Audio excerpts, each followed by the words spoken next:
Well, I'm here this afternoon to inform Mr. President of my intention to participate in the 2023 election and to contest the office of the President of the Republic of Nigeria. I'm going to, inshallah, purchase my form today and officially declare this afternoon. How did you receive it? Alhamdulillah, I think I'm very happy with the reception and the advices given to me. As a loyal party member, I inform Mr. President that I'm ready at all times to accept the wishes and decisions of my party, the APC.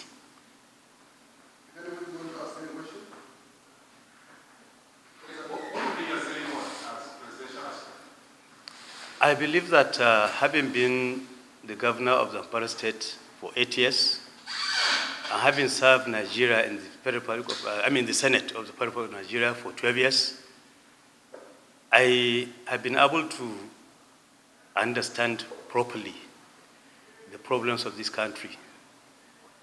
Well, problems are dynamic. They changes from time to time. When Mr. President was elected, the major problem facing the country were three, which he declared that he was going to fight. And I'm sure all Nigerians are aware Mr. President has done his best. He told the country that he was going to fight corruption, insecurity, and he's going to work very hard to ensure economic development and prosperity of this country. On security, before he came in, every Nigerian knows that if you go to places of worship, mosques or churches, you have to be screened before you enter those places. But today, we thank God that that is now history. On corruption and economy, you can see that by the time he was elected, the crude oil price was $140 per barrel. And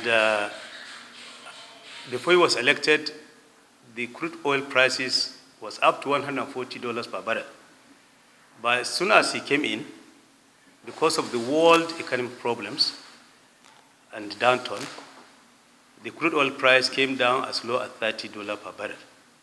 If it were not Mr. President, with his integrity, an uncorruptible personal position, this country would have not been what it is today. So I'm sure every Nigerian knows that Mr. President has done his best. And today, our challenges are still new developments of insecurity and banditry. Boko Haram is gone, but we have a new challenges of insecurity and banditry and poverty. Because of the economic downturn, the world economic problems. And there is still a lot of ignorance in our society. So I have 3 points as well: to fight insecurity, fight poverty, and ignorance. You see, some people think that if you say ignorance, you are talking of only Western education. No. Illiteracy is different from ignorance. There are people who are professors, who are well educated in Western terms, but they are ignorant of their society. That is why you see people talking about rotational presidency as if it is an allocation of power. Constitution of Nigeria is very clear. Every Nigerian is qualified to contest so long as he reaches the age of, is prescribed on different offices, for different offices. So every Nigerian is qualified so long as he follows the constitutional provisions of this country to contest for any office and aspire to be in any office of this country. Well, Your Excellency, yes. Two questions. Yeah. Number one of your targets, or one of the three targets is security. Mr. President has done very well in the situation in the Northeast, but Northwest,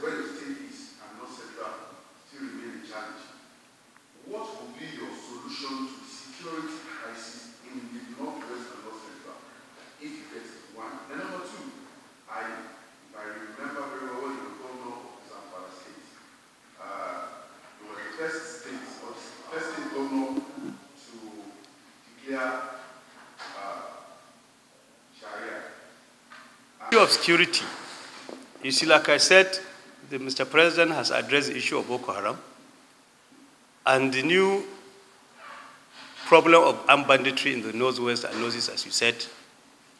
All we need to do is to, first of all, if you look at Ethiopia today, they have a population of just a little over 50 million. And they have more than 1 million policemen and women. Nigeria today, I don't think we have up to 1 million police. We have a population of 250 million people.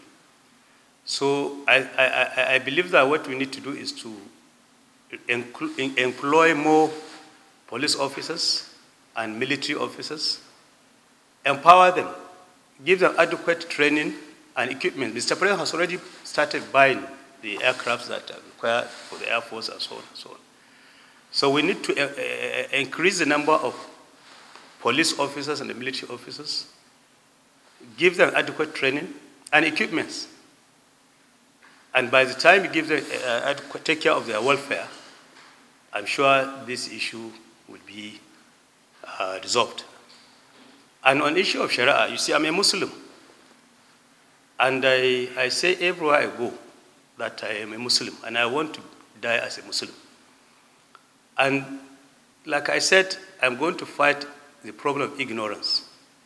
And this is one of it. People don't know, a lot of people don't know that the Constitution of Nigeria, Section 38, has provided for freedom of religion, including freedom to change your religion if you want, to practice alone or in community with others, in private or in public.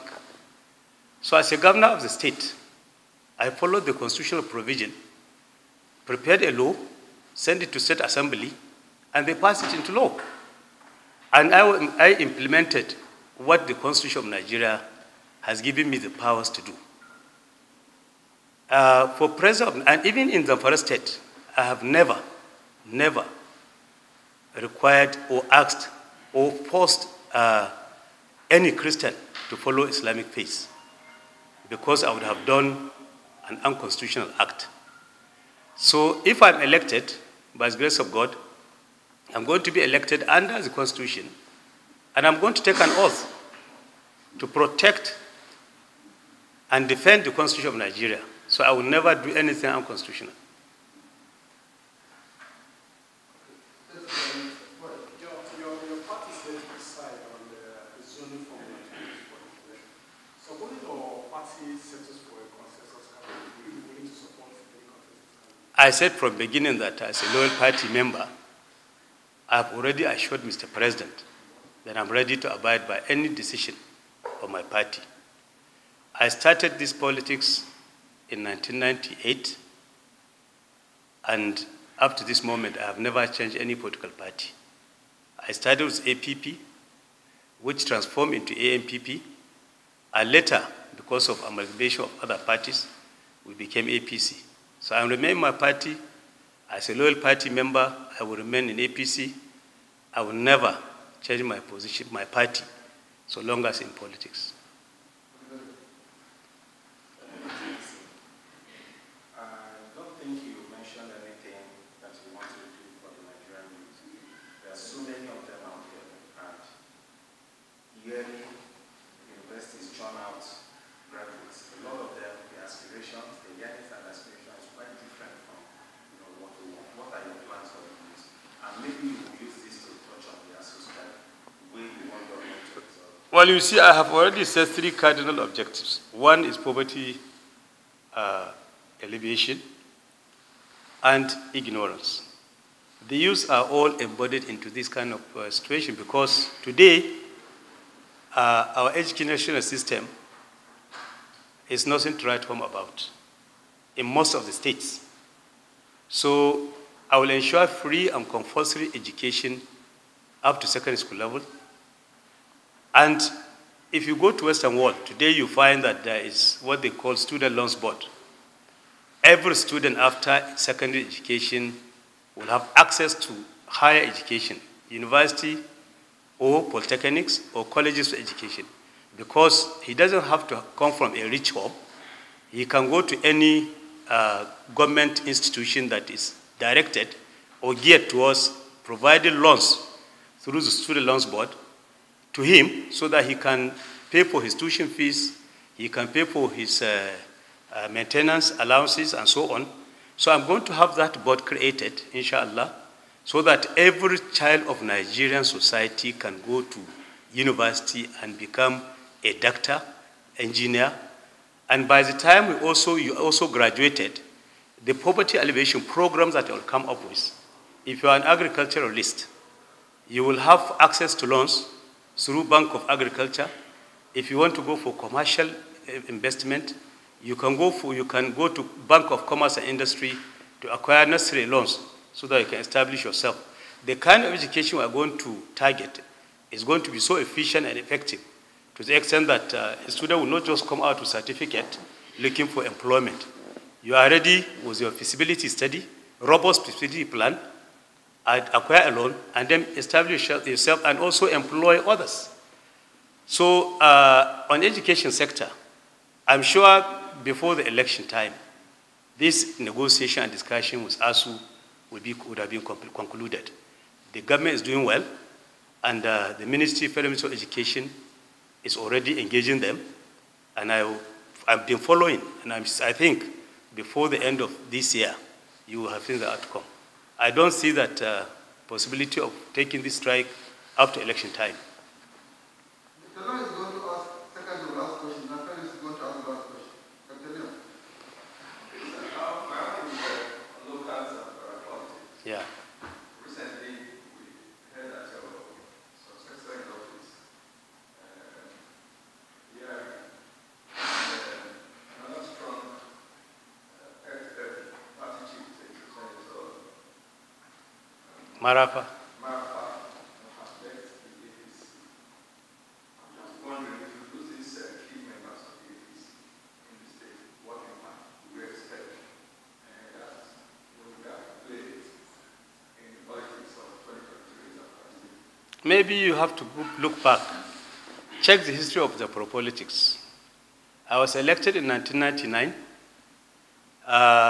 and elected 2003 for second term. I was the only governor that handed over to his deputy. And when my deputy left and changed party, moved to PDP, I sponsored and supported Yari, and he became the governor. And Yari is the only time we lost was this court case when Yari did something, the primaries were not held, and the Supreme Court now gave power to PDP. And you can see the current governor who was in PDP, who got his position through the court, returned to APC because he was originally an APC member, because he started with me as in APP. He was my commissioner for local government and later environment. And he went to House of Rep through our party. So he just returned home. So I assure you the parapolitics is solid. There is no fear. There is nothing to worry about. Worry about. We are still solid, inshallah.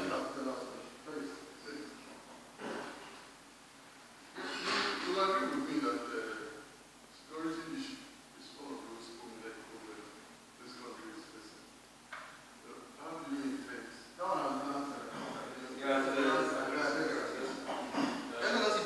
So thank you, Nagodi, mashallah. Okay.